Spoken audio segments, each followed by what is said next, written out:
rééducation, elle est vraiment majeure dans la prise en charge du patient réanimatoire, parce qu'il est inactif, parce qu'il n'a plus de conscience pendant un certain temps. Et ça va à l'encontre complètement de ce que le corps humain est capable de faire en théorie. Donc il faut réapprendre au corps à fonctionner normalement à tous les niveaux.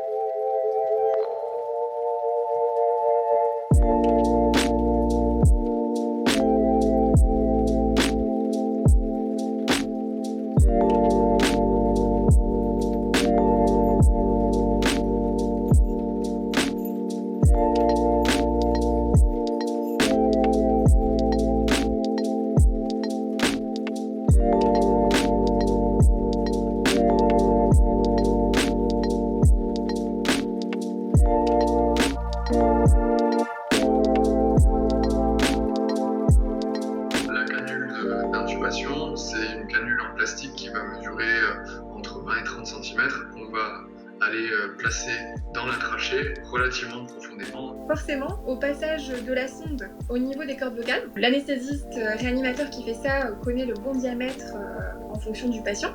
Mais voilà, il peut arriver que si c'est un geste qui est fait dans l'urgence, comme on l'imagine en ce moment, ça va causer des petits traumatismes en fait, de manière interne au niveau du larynx, en fait, qui est la zone des cordes vocales. Dès qu'on va extuber le patient, il peut y avoir des conséquences importantes sur la déglutition et sur la fonction respiratoire. Donc le patient peut être amené à avoir des troubles de la déglutition, c'est-à-dire qu'il va plus faire la distinction entre l'œsophage et la trachée, et c'est difficile d'avaler un verre d'eau sans se tromper de chemin.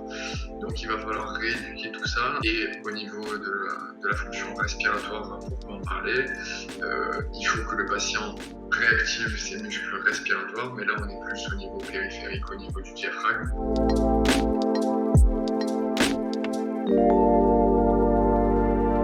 On intervient assez précocement dès que le patient arrive en réanimation, c'est les premiers jours ou les premières semaines.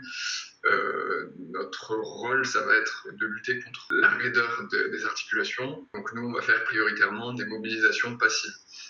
C'est le fait d'aller bouger une à une toutes les articulations du corps pour que le patient, une fois réveillé, une fois qu'on pourra le relever, le refaire bouger, il ne soit pas complètement enraidi, qu'on ne puisse plus du tout bouger certains membres. Le kiné participe très activement à la lutte contre ce qu'on appelle les positions vicieuses. Dans un service de réanimation, quand on est alité complètement, le simple fait de garder par exemple la tête légèrement inclinée sur un côté pendant peut-être 24-48 heures, ça peut provoquer des douleurs assez importantes et des raideurs au niveau cervical, au niveau dorsal, etc. Une fois que le patient va se réveiller progressivement après quelques jours ou quelques semaines, il y a un intérêt majeur dans les premières heures, juste après l'extubation, de faire de la kiné respiratoire. Donc il y a ce travail de désencombrement. Il faut aussi participer au réveil musculaire de tous les muscles respiratoires, notamment le diaphragme, tous les muscles accessoires de la respiration qui vont être pareil complètement endormis pendant un certain temps. Donc il faut progressivement réapprendre au patient à respirer correctement, à utiliser les bons muscles au bon moment pour que ça redevienne un automatisme.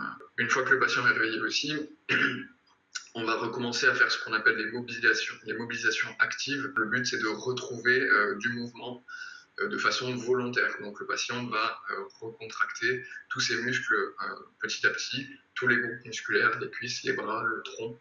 On va essayer de lui refaire faire des mouvements. Et la dernière chose très importante aussi, quand on est resté 2-3 semaines dans une position complètement allongée à l'horizontale, il faut réhabituer le patient progressivement à la position verticale. Donc on va essayer dans un premier temps de le mettre au bord du lit, assis, et l'étape d'après, c'est de le mettre au fauteuil. Donc là, encore une fois, c'est souvent délicat parce que très souvent, on a des chutes de tension, un patient qui peut perdre un peu connaissance. Donc c'est une période un peu critique. Mais une fois que cette période est passée, on commence à respirer un peu et à se dire que ça, c'est pas mal du tout et qu'on est sur la bonne voie.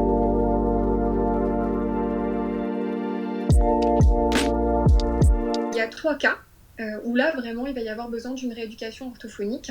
C'est le cas en fait donc, du granulome, de la glotte ovalaire, mais aussi des immobilités d'une corde vocale. Il y a une des cordes vocales ou les deux, qui est immobile, qui ne bouge plus, et les cordes vocales ne vont plus se refermer, parce que c'est ça aussi qui fait le son, c'est le fait que les cordes vocales se rapprochent l'une de l'autre et rentrent en vibration.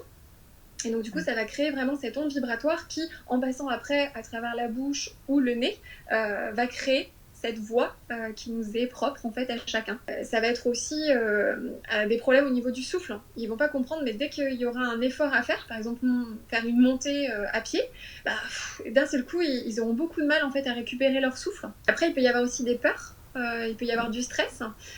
Donc du coup, on va aussi retravailler sur tout ce qui est la respiration, tout ce qui est la relaxation. Qu'est-ce qu'on peut vraiment mobiliser pour arriver à récupérer vraiment un confort. La plupart des plaintes de nos patients, même si voilà, pour les médecins ou pour le corps médical, c'est pas quelque chose de vraiment frappant, eux ils vont dire non, c'est pas ma voix, je me reconnais pas. Ils sont avec une perception comme ça qui est de l'ordre de l'intime, mais qui est tout aussi importante en fait que les caractéristiques vraiment physiques à prendre en compte.